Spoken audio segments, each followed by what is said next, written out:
Hello friends, my name's Emile and welcome back to some more Gran Turismo 2. Today we're continuing on with our Let's Play. This is episode 86.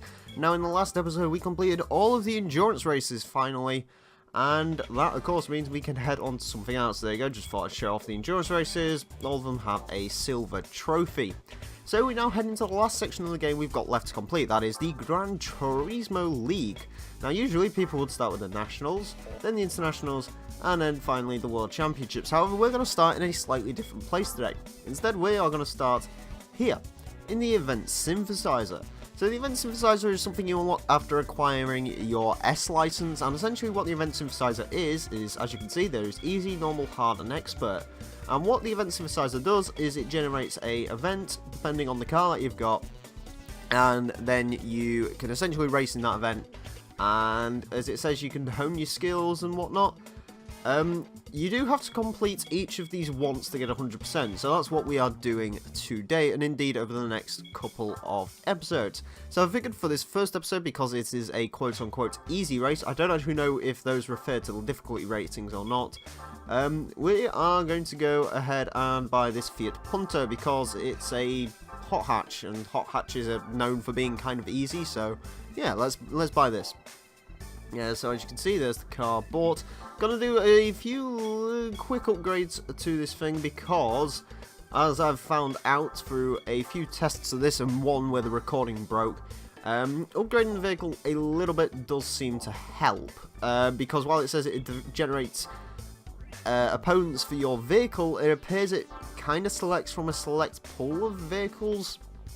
Or at least that's the only thing I can come up with personally, so yeah, do some small little upgrades to this, some weight reduction. I'm going to put a flywheel on it, and I'm also just going to put a muffler and racing air cleaner on here. Racing muffler. There you go, that's the correct way to say that.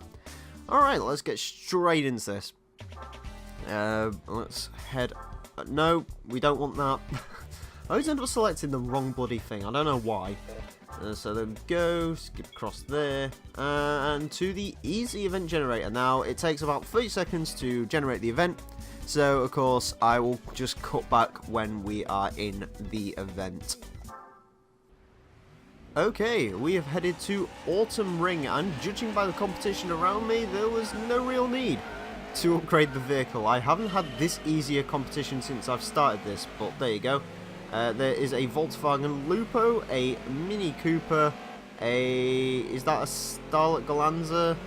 It is a Starlet of some description, another Mini, and a Vauxhall Corsa. Okay, so the last few times I've done this, I've actually gotten some harder opponents. The first time I did it, we had a Neon RT, some Clios, and so on.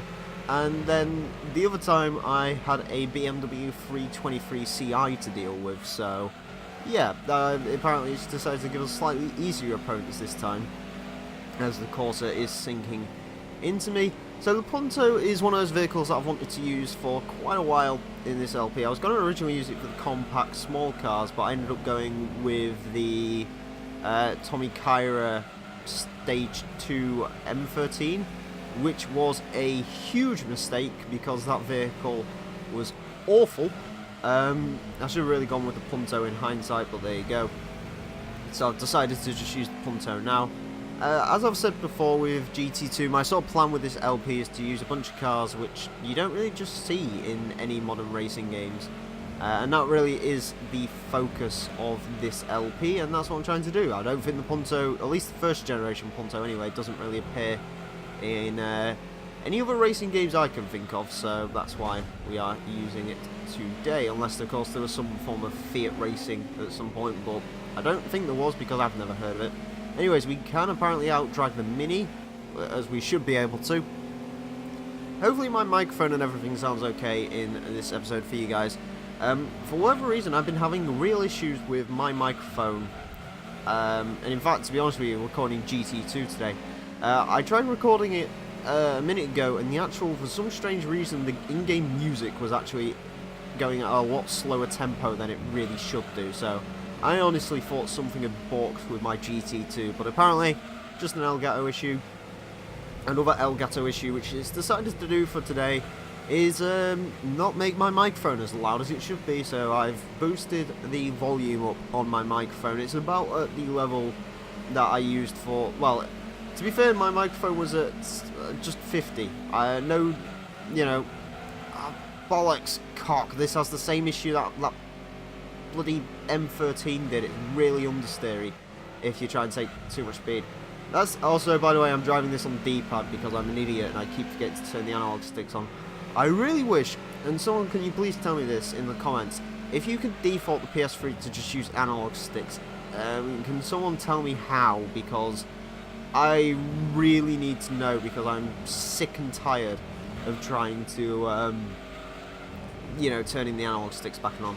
So while the Lupo appeared in this race anyways, the Polo, which is a secret car which can appear in the event Synthesizer races, did not. The Volkswagen Polo actually isn't in this game. Instead, its younger sibling, its sort of shorter sibling, the Lupo, is in this game. The Polo is not in this game. So, yeah, they decide, I don't know why the Polo got cut from the game, but occasionally it can appear in the event Synthesizer race. Anyways, as you can see, the Lupo finished second, 2 Minis in third and fourth, the Corsa in fifth, and surprisingly the Galanza, which is actually the car which probably has the most power of anything else on this track, finished last, which is interesting. Anyways, for doing that, we get 7,000 credits, which actually isn't that bad a number, considering how long that race is. And yeah, I will see you guys in a second. Okay, so there we go. That is the easy event Synthesizer race done. Admittedly, you can't see a trophy in there, but just to prove it actually does mean something, as you can see, we are now 88% of the way through the game. In the last endurance, we was 87.6% of the way through the game. So yeah, it really does make a difference, although many people seem to forget about the event Synthesizer when it comes to getting 100%, because the game doesn't actually tell you about it. But anyways, friends, that is it for today's episode. In the next episode, we are going to be going after the normal event Synthesizer race, so join me for that. Anyways, as always, I want to thank you all very much for watching. My name's been the Real Emile, and until next time, farewell.